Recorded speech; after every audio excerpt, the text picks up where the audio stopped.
Hay muchos tipos de carbón.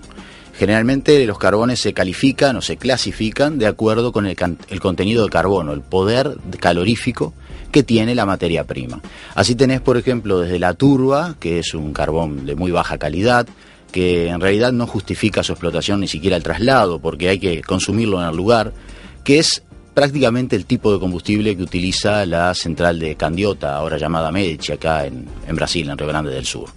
Después tenés los carbones bituminosos, de contenidos más altos de carbono, que son esos los que mayormente forman parte del comercio mundial de carbón, ¿tá? Que son carbones de mejor calidad, contenidos de carbono que superan el 60-70%, y por último tenés los carbones tipo antracita, que son carbones con 90-95% de carbono, que no tienen uso energético. Por su gran contenido de carbono se utilizan principalmente en la metalurgia. Bien. Para producción de acero. Cuando uno piensa en carbono, además, piensa, por ejemplo, en un combustible usado de la revolución industrial para acá.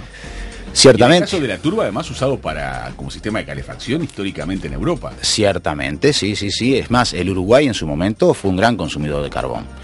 Dentro del esquema, el gran consumidor a su escala, ¿no? Sí. O sea, a fines del siglo pasado, la energía eléctrica acá en el Uruguay se generaba en base a carbón, teníamos producción de gas a partir de carbón, inclusive el Estado contaba en aquellos momentos con un impuesto sobre el carbón, que era una muy buena fuente de ingreso.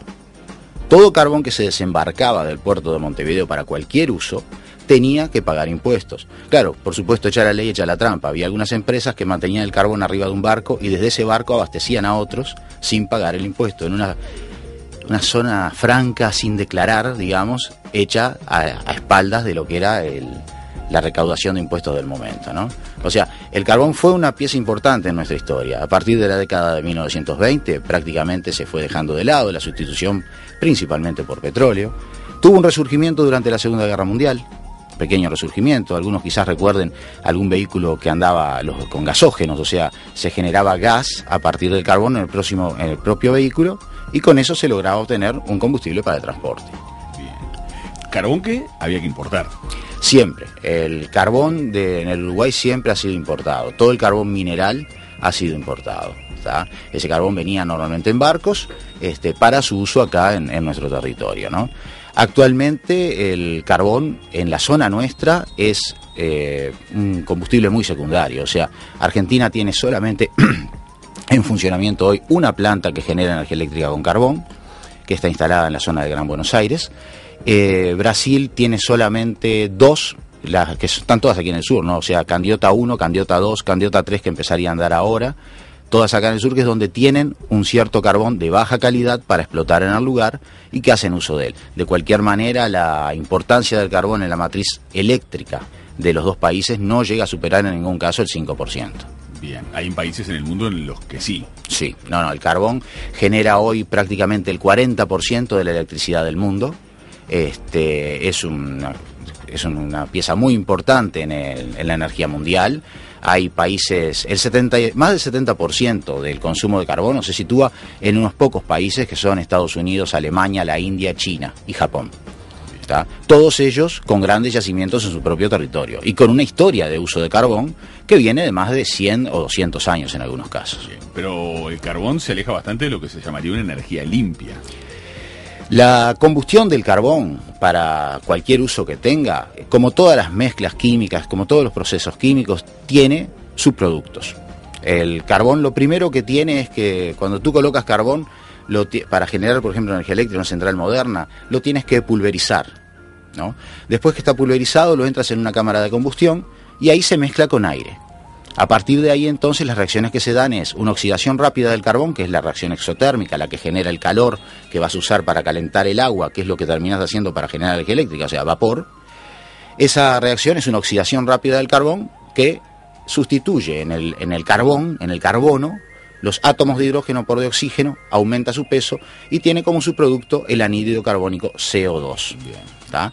Otros subproductos que se dan es que generalmente el carbón está asociado con azufre, de cantidades variables. Siempre a lo que el carbón son diferentes tipos, las cantidades son variables, y eso cuando se oxida, cuando se entra en combustión, genera óxidos de azufre. Esos óxidos de azufre, al ser liberados en la atmósfera, tienen una gran capacidad de reunirse con agua, con hidrógeno, y generar ácido sulfúrico, por ejemplo. Bien. Un generador de lluvia ácida. Eso me estoy diciendo, lluvia ácida. Exactamente. Y después tenés que cuando tú metes aire en la cámara de combustión, estás metiendo un 80% de nitrógeno, que es lo que compone el aire. El nitrógeno en la atmósfera es un gas prácticamente inerte, pero a altas temperaturas se combina con el oxígeno y forma óxidos nitrosos. Ahí tenés otra posibilidad de generar una contaminación.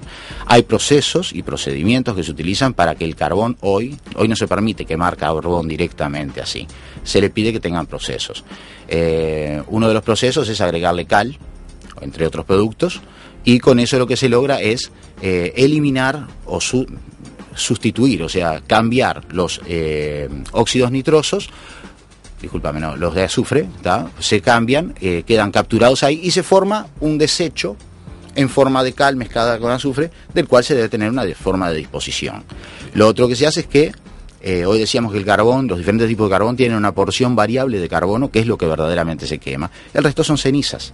Esas cenizas, con la alta temperatura, son elevadas por las chimeneas y antiguamente y hasta hace poco tiempo salían a la atmósfera directamente en forma de partículas.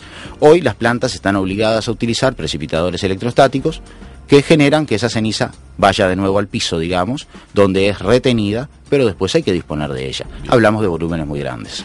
Raúl, pero cuando estamos hablando de un combustible que aún con todos estos procesos sigue siendo un combustible sucio, una producción sucia de... Quedó sucio en dos energía. partes, ¿ves? La primera es que, cuando estuvimos hablando recién, el anhídrido carbónico generado no fue retenido en ninguna parte, fue liberado a la atmósfera. O sea, ese proceso... de efecto invernadero. Exactamente, ¿no? Por ese lado. Y por el otro lado lo que tenés es el gran problema de qué hago con toda esta ceniza. Un carbón que tiene menos del 50% de carbono va a generar la mitad de su volumen en ceniza. Estamos hablando, por ejemplo, una planta de, 250 megavatios precisaría unas 900.000 toneladas de carbón anuales. Para tener una idea, eso es como tomar la Plaza Independencia y construir un edificio macizo de carbón que ocupe toda la plaza hasta más alto que la Torre Ejecutiva. ¿Tá? Y la mitad de eso te va a quedar en cenizas. Y tenés que disponer de esa ceniza todos los años. Es un problema importante, la ceniza está caracterizada además por concentrar, porque claro, antes estaba disperso eso en un volumen mayor, ahora se concentra, contiene algunos elementos radiactivos. La Agencia de Protección Ambiental de Estados Unidos tiene graves inconvenientes con las empresas de carbón para retener esas cenizas. Las cenizas quedan expuestas al medio ambiente, entonces cuando llueve sobre ellas se escurre agua mezclada con las sustancias que incluyen entre otras algunos conocidos como el plomo, el mercurio, el cadmio, y eso termina envenenando los cursos de agua, ¿no? Y el agua subterránea. Nombrabas, Raúl, algunos de los países que lo usan y mucho, Estados Unidos, China, bueno, los dos principales emisores de CO2 a la atmósfera. Esos países, ¿por qué toman la decisión de hacerlo? ¿Es porque el yacimiento está en su territorio? Porque de última el tener ese yacimiento allí implica que no están invirtiendo en traer combustibles de más lejos que también van a contaminar, porque le dan trabajo a miles de personas en el territorio y eso también será parte de la ecuación que miden en la economía? Es un poco de todo eso. En primer lugar, que ellos ya lo están haciendo desde hace muchos años. En segundo lugar, que cuentan con el combustible en su territorio y eso para algunos países tiene inclusive implicaciones estratégicas. O sea, Estados Unidos hoy está, por ejemplo, diciendo cuanto más consumamos de cosas que tenemos nosotros y no dependamos de otros países, más seguros estaremos. ¿Tá?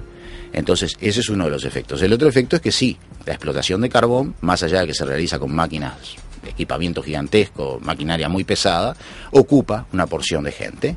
La generación de energía eléctrica con carbón, no tanta, verdaderamente. O sea, una central de carbón tiene poco personal porque es un proceso altamente automatizado, ¿no? Y entonces no depende de personal.